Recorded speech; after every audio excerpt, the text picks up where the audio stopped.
ఇక 65 ఏళ్ళు 3 పెళ్లిళ్ళు చేసుకున్న ముసల్నా కొడుకు ఈడికి ఆడపిల్లల్ని అనుభవించడానికి గిదొక అడ్డాగా పెట్టుకున్నాడు.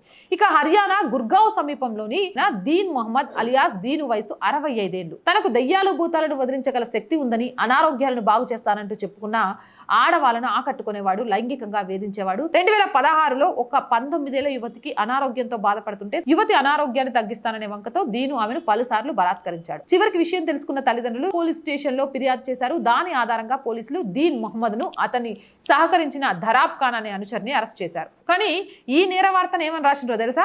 యథావిధిగా మంత్రగాడు, మాంత్రికుడు చేసిన నేరం అనే రూపంలో ప్రచురించారు.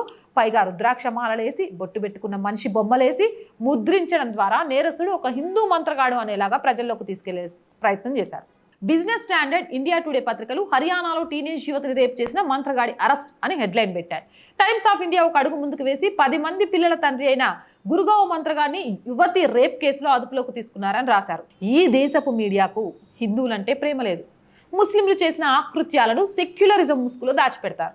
చాలా సందర్భాల్లో మాత్రం హిందువులే ఆ నేరాలకు పాల్పడ్డారా అనే అనుమానాలు కలిగేలా చేస్తారు.